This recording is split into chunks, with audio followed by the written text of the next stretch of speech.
નહીં સાહેબ, મેં તમને પહેલાથી ચેતવ્યા હતા કે ચેક પોસ્ટ પર આપણે કડક નજર રાખવાની છે, છતાં એ ગાડી નીકળી ગઈ. એમાં આપણે પોલીસ ડિપાર્ટમેન્ટનું નાક કપાઈ જાય છે. નમસ્કાર સુરત સાહેબ. કોણ છો તમે? રજા વગર કેમ બેસી ગયા? આ પોલીસ સ્ટેશન છે, કાંઈ તમારો ઘર નથી. ભલે, હવે હું બેસી શકું છું? બેસો. હું ઠાકોર માનસિંહ. શું ફરિયાદ છે તમારી?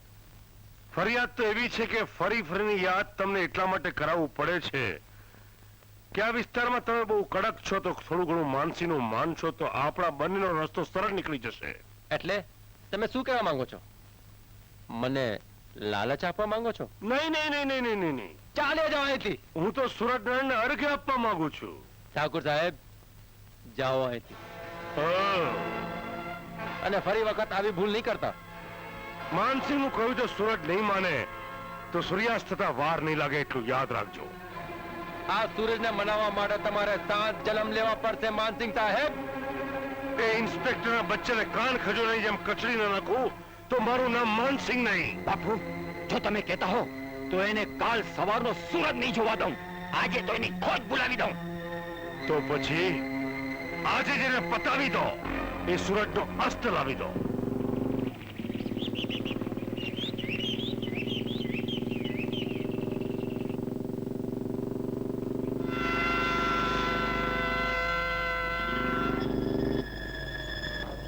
ધોબી જાઓ ઇન્સ્પેક્ટર.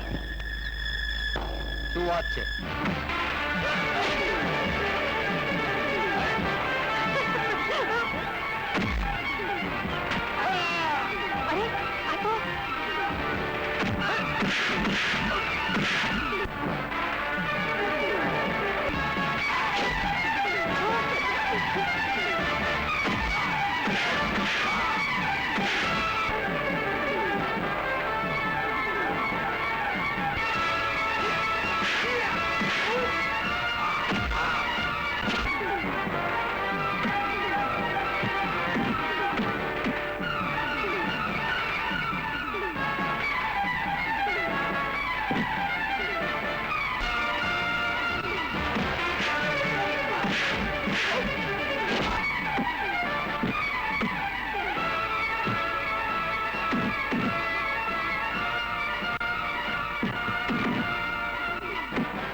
સાહેબ, કોણ હતા એ?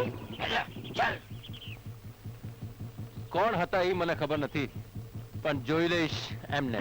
કેમ સાહેબ, આજે તમારી પાસે સાબિતી નથી એટલે તમે પણ લાચાર છો નહીં?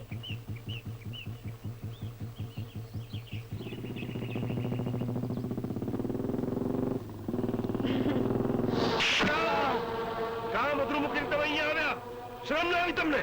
બાપુ, શું કરતા અમે? પેલી ચંદા વચમાં આવી ગઈ. ચંદા, એ ચંદાને પણ હું જોઈ લઈશ. શું કહ્યું? હા, તારે હમણાં ને હમણાં 1000 રૂપિયા ચૂકવવા પડશે, નહીં તો આ મકાન ખાલી કરવું પડશે, સમજી? શાના 1000 રૂપિયા? તારો બાપ મરી ગયો ત્યાર પેલા લઈ ગયો તો 1000 રૂપિયા ઉછીના. આજ સુધી 1500 રૂપિયા વ્યાજ થયું છે. જો આ રહ્યું અંગૂઠાનું નિશાન. તો જા અમારા બાપ પાસે. એટલે શું તું રૂપિયા આપવાની ના પાડે છે? જોજે ને, હું ગામ આખાને ભેગું કરીને આજે ને આજે તારું મકાન ખાલી કરાવી, સમજી? એ શેઠ, આ દુનિયામાં કાયદો મરી નથી ગયો. હમણાં ને હમણાં સાચા ખોટાને પારખા થઈ જશે. ચાલ મારી સાથે થાણે. બચાવી લો મને. શું છે આ બધું નાટક? અરે નાટક તો આ શેઠ કરે છે. આજે 20 વર્ષ પછી મારા બાપના નામે રૂપિયા લેણા છે કહીને અમને હેરાન કરવા માંગે છે. શું સાચી છે આ વાત? નહીં સાહેબ, વાત એમ છે ને કે એ શું ઝટકે નહીં તો એક દંડો પડશે ને સાહેબ નો. શું વાત છે શેઠજી? જે હોય સાચો સાચો કહી દો. કાનૂનના હાથ બહુ લાંબા હોય છે. લાવો આ ચોપડો મને આપો. નહીં સાહેબ, આ ચોપડો હું નહીં આપી શકું. નહીં આપો? સાહેબ, માનસી બાપુએ મને મારવાની ધમકી આપી હતી એટલે આ બધું કર્યું હતું. માનસિંહ, ચાલો જાઓ, જોઈ લેજે એને પણ. ભગવાન તમારું ભલું કરે સાહેબ. હવે હું જાઉં. ચંદા, આ હું તો મૂકી દઉં. ના ના સાહેબ. આવ ને આવ. ભલે.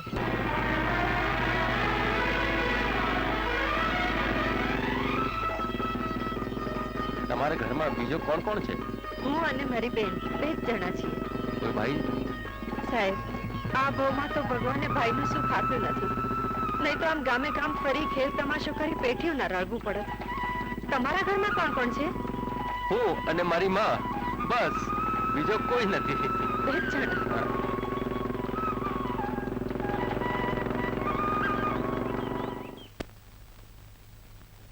માં, જટ ખાવાનું લાવ. બહુ ભૂખ લાગી છે. તને તો ઘરમાં આવતાની સાથે જ પેટમાં લાય બળે છે, પણ કોઈ દી પરવા કરી છે માની કે માં હવે બુઢી થઈ કે રોટલા ઘડવા વાળી લઈ આવીએ? અરે સમય આવે એ પણ આવી જશે માં. આવી જશે સાંભળીને મારા કાન પાકી ગયા. ન જાણે કોણ હશે એ ભાગ્યશાળી. અરે ચંદા, તું આટલી બધી તૈયાર થઈને ક્યાં જાય છે? ભગવાન ભોળાનાથના મંદિરે દર્શન કરવા. આજે નાગપંચમી છે ને, એમની પાસે ભરથાળ માંગવા જાઉં છું. કોનો ભરથાળ? તારો. મારો? અરે પહેલા તને પરણાવીને પછી જ હું પરણીશ. એમ જોઈએ છે પહેલા તું પરણે છે કે હું પરણું છું? અરે પહેલા મોટીનો વારો પછી નાનીનો વારો, સમજી? ચાલ હવે.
ચાલ ચાલ.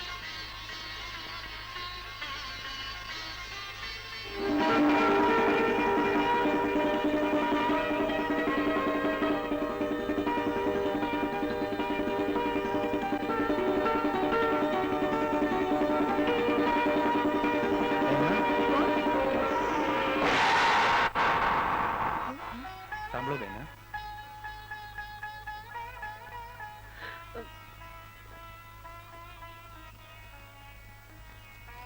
તમે મને બેન કહી દીધા? હા બેના, આજે જો તમે મને ન બચાવ્યો હોત તો કદાચ મૃત્યુલોક જવાની મારી મનોકામના અધૂરી રહી ગઈ હોત. હું કઈ સમજી નહીં વીરા. બેના, હું આ મૃત્યુલોકનો માનવી નથી. હું તો નાગલોકમાં વસનારો નાગેન્દ્ર છું. નાગેન્દ્ર? નાગેન્દ્ર? હા, ધારું ત્યારે માનવ રૂપ ધારણ કરી શકું છું. બેના, આજથી તમે બંને મારી માડી જાય જેવી બહેનો અને હું તમારો વીરો. વીરા, પણ બોલતા કેમ અટકી ગયા વીરા? જો તમે આ વાત મૃત્યુલોકના કોઈ બીજા માનવીને કહેશો કે તમારો વીરો નાગ છે, તો આ તમારો વીરો બીજા દિવસનો સૂરજ નહીં બાળી શકે. નહીં વીરા નહીં, તને અમારી ઉંમર લાગે. અમે કોઈને કાંઈ નહીં કહીએ, અમારો પ્રાણ જાય તો પણ. નહીં બહેન, બહેનની રક્ષા માટે તો ભાઈ પ્રાણ આપે, બહેનો નહીં. જાઓ બહેના, ઘરે જાઓ. રક્ષાબંધનના દિવસે હું જરૂર આવીશ. ખમ્મા મારા વીરા. જાઓ વીરા, અમે તમારી વાટ જોશું. જાઓ. જરૂર આવજો ભાઈ. હા બહેના.